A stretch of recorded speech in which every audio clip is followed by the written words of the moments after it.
Hello, good morning, जोहार। मैं संजय और आप देख रहे हैं न्यूज़ झारखंड। चलिए जानते हैं आज की मुख्य 25 बड़ी खबरों को।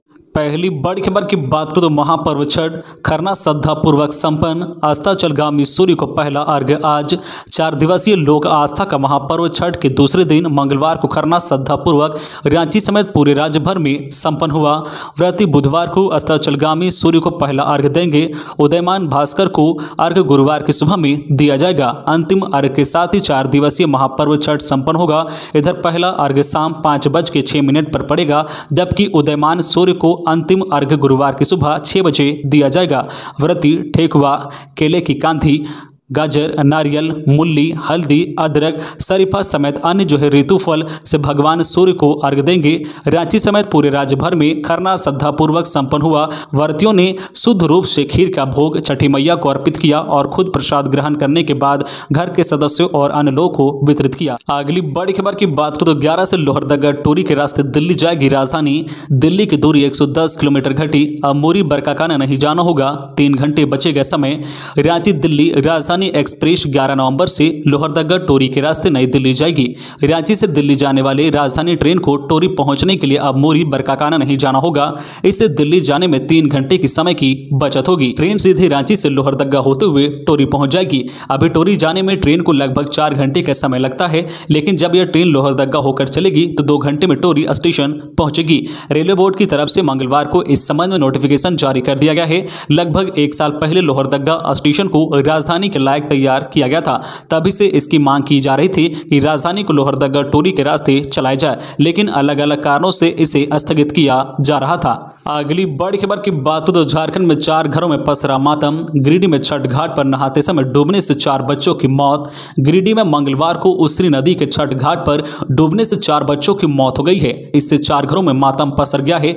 गांव में छठ की खुशियां मातम में तब्दील हो गई है। मृतकों में अजय शर्मा की बेटी दीक्षा कुमारी 6 वर्षीय, पिंकू सिंह की बेटी सोनाक्षी कुमारी 7 वर्षीय, मदन सिंह की बेटी सुहाना कुमारी 9 वर्षीय और महेश सिंह का बेटा मुन्ना कुमार 10 वर्षीय शामिल हैं। घटना सदर प्रखंड के मंगरूडी स्थित उसरी नदी में हुई है। बच्चों के परिजनों ने बताया कि चारों बच्चे अपनी मां के साथ छठ पूजा की तैयारी करने घर से 200 मीटर दूर नदी पर बने घाट गए थे। मां पूजा की तैयारी कर रही थी। इस दौरान बच्चे खेलने में व्यस्त हो गए। मां कपड़े धोकर लौट आई और बच्चे वहां खेलते रहे। लोगों ने बताया कि 1 घंटे बाद भी जब बच्चे घर नहीं लौटे तो लोग उन्हें खोजने लगे। तब लोगों को एक बच्चा वहां पानी में तैरता दिखा। इसके बाद जब तलाश की गई तो सभी लोग वहां नीचे मृत मिले। स्थानीय लोगों ने बताया कि नदी में 10 फीट गहरी खोज है। इसका अंदाजा बच्चे नहीं लगा सके और उसी में समा गए। अगली बड़ी खबर की बात करें तो रांची में डाटा एंट्री ऑपरेटर के 177 पदों पर भर्ती, नोटिस जारी।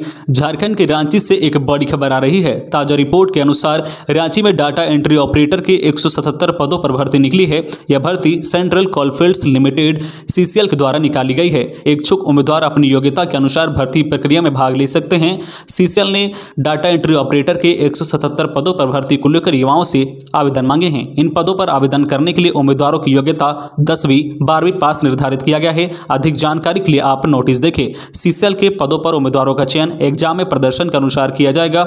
आप अधिक जानकारी के लिए www.centralcoalfields.in पर जा सकते हैं। आवेदन की अंतिम तिथि 26 नवंबर 2021 है। खबरों में आगे बढ़ने से पहले आपसे रिक्वेस्ट है कि अगर आप चैनल को सब्सक्राइब नहीं किए हैं तो प्लीज चैनल को सब्सक्राइब करके बेल आइकन प्रेस कर दे, जिससे आपको झारखंड की हर छोटी बड़ी खबर का अपडेट आप तक पहुंचता रहे। चलिए बढ़ते हैं खबरों की ओर। अगली बड़ी खबर की बात करें तो सामान्य से 2 डिग्री सेल्सियस नीचे गया रांची का पारा। छठ से पहले 12 डिग्री सेल्सियस हुआ रांची का न्यूनतम तापमान। अगले 3 दिनों तक शुष्क रहेगा मौसम। छठ से पहले अचानक रांची की सर्दी में इजाफा हुआ है। पिछले 48 घंटे में रांची का न्यूनतम तापमान 2 डिग्री सेल्सियस नीचे गिरा है। इसके बाद अब यहां सामान्य से 2 डिग्री सेल्सियस कम हो गया है। रविवार तक रांची का न्यूनतम तापमान औसताना 14 डिग्री सेल्सियस के आसपास रहा था। मंगलवार को यह घटकर 12.6 डिग्री सेल्सियस हो गया है। अगले 3 दिनों तक मौसम शुष्क रहेगा और इसमें ज्यादा बदलाव के आसार नहीं है। वही आज छठ के अर्घ्य के दिन धूप खिली रहेगी। मौसम विभाग के अनुसार रांची में आज 10 नवंबर के दिन शाम के अर्घ्य के समय मौसम सामान्य रहेगा। आसमान में बादल छाए रहने की संभावना है। वही सुबह के अर्घ्य के समय व्रतियों को हल्के कोहरे के कारण सूर्य का थोड़ा इंतजार करना पड़ सकता है। अगली बड़ी खबर की बात करें तो मनरेगा श्रमिकों को रोजगार के साथ बीमा का भी मिलेगा लाभ। झारखंड में मनरेगा श्रमिकों को अब रोजगार के साथ साथ बीमा और पेंशन योजना का भी लाभ मिलेगा। इस संदर्भ में ग्रामीण विकास सचिव मनीष रंजन ने सभी जिलों के उप विकास आयुक्तों को पत्र के माध्यम से दिशा निर्देश जारी किया है।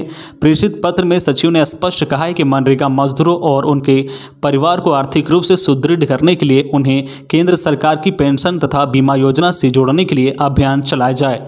ग्रामीण विकास सचिव के स्तर से जारी निर्देश में कहा गया है कि राज्य में 100 दिनों का रोजगार देने के साथ साथ उन मजदूरों को अटल पेंशन योजना, प्रधानमंत्री सुरक्षा बीमा योजना और प्रधानमंत्री जीवन ज्योति योजना से जोड़ने के लिए विभिन्न स्तर पर जन जागरूकता कार्यक्रम चलाए जाए। अगली बड़ी खबर की बात करें तो संशोधित शहर के छठ घाटों पर लगेगा टीकाकरण कैंप। आधार कार्ड दिखाकर ले सकेंगे टीका। रांची जिला प्रशासन टीकाकरण को बढ़ावा देने के लिए कई तरह के आयोजन कर रहा है। इसी के तहत अब छठ को देखते हुए रांची के चिन्हित घाटों में टीकाकरण किया जाएगा। इस कैंप में ऑन स्पॉट टीकाकरण की व्यवस्था होगी। दोनों तरह का डोज लोगों को दिया जाएगा। आधार कार्ड ले जाकर लोग टीका ले सकेंगे। बता दें कि डीसी के आदेश के बाद 10 और 11 नवंबर को विशेष अभियान चलाया जा रहा है। वहीं इन घाटों पर लगेगा टीका। कांके डैम, धुरवा डैम, चडरी तालाब, बड़ा तालाब, स्वर्णरेखा नदी, छठ घाट, नामकुम, हटनिया तालाब, बटन तालाब, विधानसभा तालाब। वही घाटों की संख्या बढ़ाई या घटाई जा सकती है। अगली बड़ी खबर की बात करें तो छठ पर नहीं होगी घोषित बिजली कटौती। छठ को लेकर बिजली वितरण निगम ने विशेष निर्देश जारी किया है। सभी कार्यपालक अभियंताओं के नाम निर्देश जारी किया गया है, जिसमें विशेष रूप से शटडाउन पर रोक लगाई गई है। निगम ने इस दौरान किसी भी प्रकार के मरम्मत कार्य पर रोक लगाई है, जिससे शटडाउन की स्थिति ना बने। वही बहुत जरूरी होने पर ही फीडर मरम्मत करने के निर्देश दिया गया है। फीडर मरम्मत के लिए कार्यपालक अभियंता की अनुमति जरूरी होगी। बिजली निगम के महाप्रबंधक प्रतोष कुमार के अनुसार यह निर्देश जारी किया गया है, जिसमें कहा गया कि शाम 6 से रात 11 बजे तक विशेष रूप से बिजली आपूर्ति का ध्यान रखा जाएगा। इसके लिए सहायक विद्युत अभियंताओं को सब स्टेशन पर रहने के निर्देश दिया गया है। अगली बड़ी खबर की बात करें तो बरसों बाद पलामू टाइगर रिजर्व में दिखा बाघ। वन कर्मियों ने की युवा टाइगर देखने की पुष्टि। झारखंड के पलामू टाइगर रिजर्व पीटीआर के लिए अच्छी खबर है। यहां वर्षों बाद सोमवार की शाम एक युवा बाघ देखा गया है, जिससे वन कर्मियों में खुशी की लहर दौड़ गई है। पीटीआर के क्षेत्रीय निदेशक कुमार आशुतोष ने मंगलवार को बताया है कि सोमवार की शाम रिजर्व में एक युवा बाघ दिखाई दिया है। उन्होंने कहा कि वन क्षेत्र अधिकारी तरुण कुमार सिंह के नेतृत्व में वनरक्षियों के दल ने इस बाघ को उस वक्त देखा जब वो सड़क पार कर रहा था। उन्होंने कहा कि पलामू टाइगर रिजर्व में वर्षों बाद बाघ देखने से वन अधिकारी और कर्मचारी काफी उत्साहित हैं। अगली बड़ी खबर की बात करें तो रांची जेल में भी 10 कैदी कर रहे हैं छठ। लोक आस्था का महापर्व छठ पूजा का आयोजन रांची स्थित बिरसा मुंडा केंद्रीय कारा में भी हो रहा है। जेल में बंद 10 कैदी इस वर्ष छठ पूजा कर रहे हैं। इनमें एक पुरुष और 9 महिला छठ व्रती शामिल हैं। छठ व्रत के लिए जेल प्रशासन तमाम सुविधाएं मुहैया करा रहा है। सभी छठ व्रतियों के लिए जेल प्रशासन कपड़ा, फल फूल, सूप, डाली सहित सभी पूजन सामग्री उपलब्ध करवा रहा है। 9 महिला कैदियों में से 4 सजाफता जबकि 4 महिला विचाराधीन बंदी हैं। इसके साथ ही जिस पुरुष बंदी ने छठ पूजा करने का संकल्प लिया है वह भी विचाराधीन बंदी है। अगली बड़ी खबर की बात करें तो एयरटेल कर्मचारी को गोली मारकर 8 लाख लूटने के मामले का पर्दाफाश।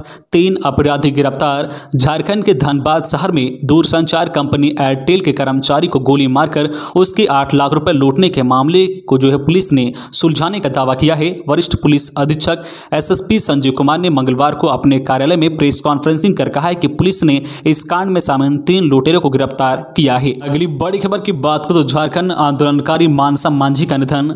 चंपाई सोरेन ने जताया शोक। झारखंड आंदोलनकारी मानसा मांझी 65 वर्षीय का निधन मंगलवार को हो गया। वे लंबे समय से बीमार थे। झारखंड आंदोलन में अपनी महत्वपूर्ण भूमिका निभाने वाले मानसा मांझी मिलनसार व्यक्ति के थे। मांझी ने अलग झारखंड के आंदोलन में बढ़ चढ़कर हिस्सा लिया था। उन पर कई मुकदमे भी दर्ज थे। मांझी शादीशुदा थे, परंतु उनकी कोई संतान नहीं थी। उनके निधन की खबर सुनने के बाद झारखंड सरकार के आदिवासी कल्याण एवं परिवहन मंत्री माननीय चंपाई सोरेन ने उनके घर जाकर परिजनों को सांत्वना दी और शोक प्रकट किया। अगली बड़ी खबर की बात करें तो छठ पूजा के दौरान न हो कोई अनहोनी, एनडीआरएफ ने लिया ऐसा बड़ा फैसला।